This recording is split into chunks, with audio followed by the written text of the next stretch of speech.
샬롬, 평안한 아침을 맞이하셨는지요? 인생에 어떤 도전이 닥치더라도 믿음 안에서 힘과 용기를 얻게 되시기를 주님의 이름으로 축복합니다. 오늘 말씀은 시편 6편 말씀 되겠습니다. 제6편 다윗의 시. 인도자를 따라 현악 8째 줄에 맞춘 노래.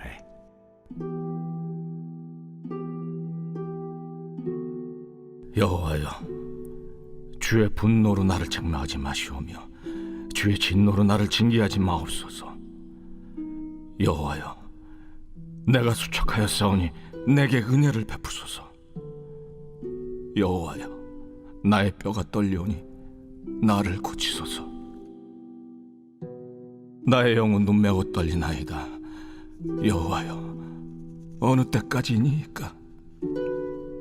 여호와여, 돌아와 나의 영혼을 건지시며 주의 사랑으로 나를 구원하소서. 사망 중에서는 주를 기억하는 일이 없사오니 스올에서 주께 감사할 자 누구리이까?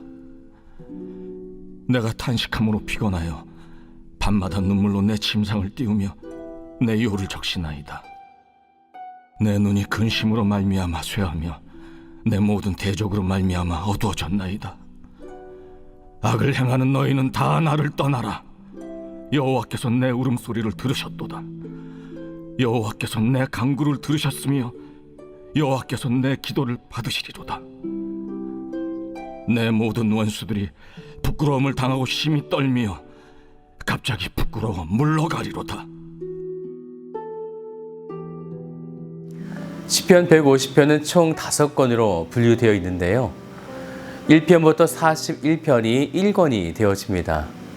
이 1권에는 대부분 다윗의 시로 다윗의 생애에 있었던 중요한 사건과 연결되어서 시 앞에 그 표제가 이렇게 소개되어 있습니다. 그래서 3편을 보면요, 다윗이 그의 아들 압살롬을 피할 때 지은 시, 이런 식으로요. 6장의 표제는 이렇게 되어 있죠.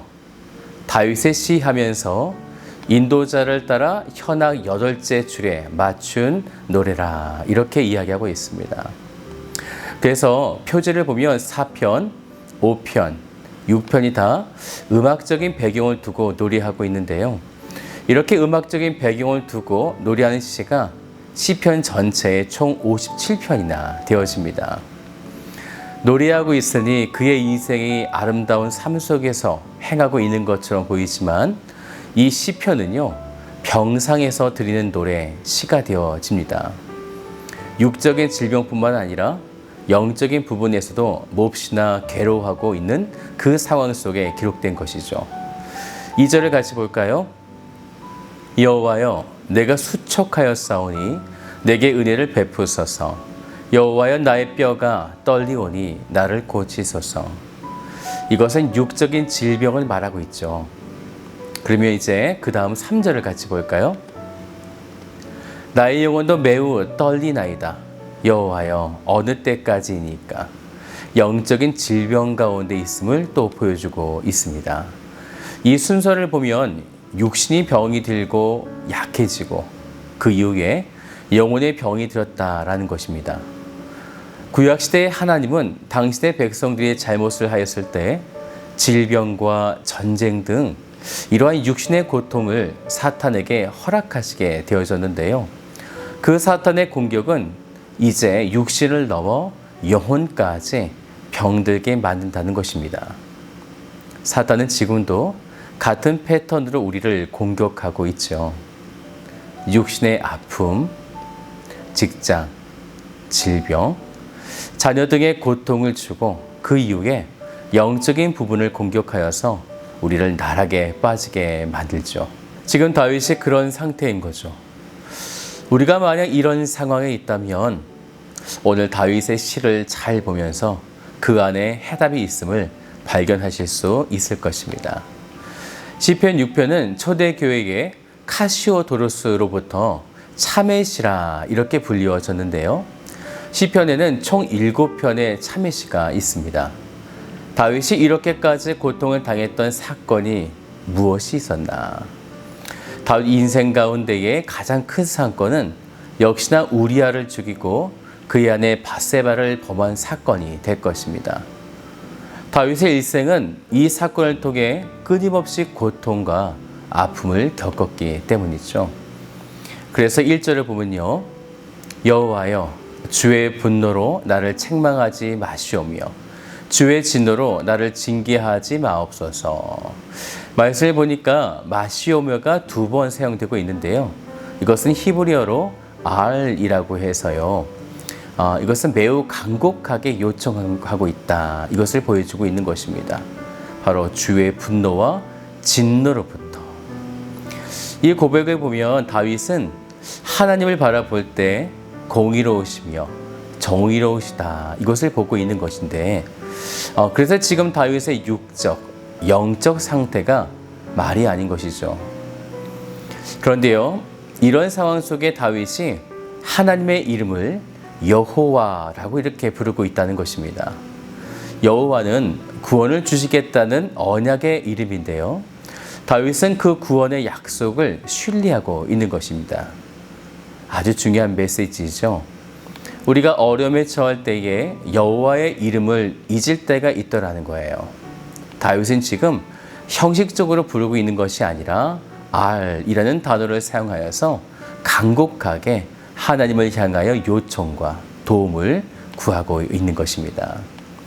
하지만 아직 하나님의 응답이 없는 거예요. 그래서 3절을 보세요. 여호와여 어느 때까지이니까. 아주 긴 시간 동안 고통을 받고 있는 거죠. 바세바 사건을 통해서 하나님은 다윗에게 사람의 매와 인생의 채찍으로 그가 잘못했을 때 이렇게 징계하시겠다고 하셨기 때문에 그의 죄는 용서하셨지만 그 죄에 대한 결과는 다윗이 책임을 져야 하는 것입니다. 하지만 그럼에도 다윗은 여호와 하나님을 믿는 거죠. 그래서 4절을 보면요. 여호와여 돌아와 나의 영혼을 건지시며 계속적인 고통이 그에게 있지만 그럼에도 구원의 약속이 있음을 분명히 믿고 있는 것입니다. 건지시면은요. 강하게 하소서라고 하는 의미가 되어지는데 다윗의 영혼이 매우 약해져 있기 때문에 하나님을 향하여 강하게 하옵소서 이렇게 고백하고 있는 거죠. 그래서 5절을 보면요.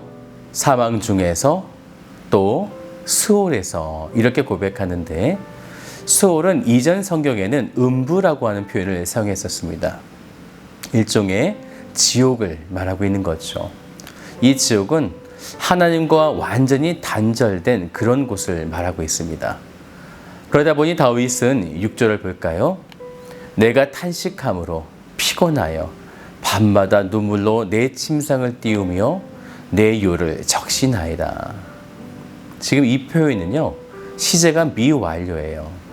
그 말은 지금도 여전히 그렇게 눈물을 흘리고 있습니다. 이렇게 고백하는 것이죠.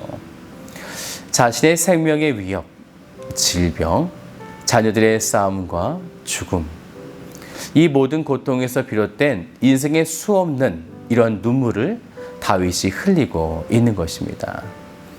이런 다윗에게 어떤 희망이 있을까요? 이 차메이 씨가 표제에는 노래라고 했습니다.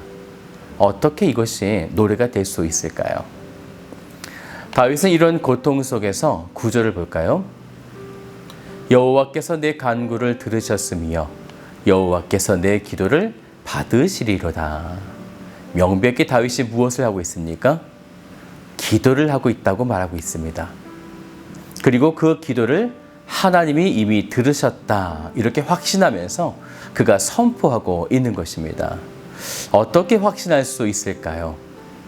그것이 처음에 다윗이 부른 여호와라고 하는 이름에 있습니다. 이 이름은요, 누구에게나 주어진 이름이 아닙니다. 하나님을 거부하는 자들은 결단코 여호와의 이름을 부르지 않습니다. 오늘 다윗은 여호와의 이름을 부르면서 확신하며 기도하였고 그 기도를 응답하신다는 믿음이 그에게 강하게 일어난 것입니다. 결국 다윗의 회복에 대한 확신은 바로 그 기도 때문에 주어진 것이죠. 이것은 우리도 마찬가지입니다. 성령이 우리 안에 내주하고 계시기 때문에 우리가 기도할 때 그 기도 속에서 확신이 일어나는 것입니다. 그래서 성도가 담대해지는 것이죠. 이렇게 다윗이 이제 힘을 얻은 이후에 10절을 보세요. 이렇게 선포하는 거죠. 내 모든 원수들이 부끄러움을 당하고 심히 떨미어 갑자기 부끄러워 물러가리로다. 사랑하는 여러분, 우리가 약할 때 기도하십시오. 여러분을 이미 구원하신 예수님의 그 십자가의 능력과 사랑이 여러분 가운데 회복하시게 될 것입니다. 오늘 그 은혜를 충만하게 누리시는 복된 성도가 되시기를 주님의 이름으로 축복합니다.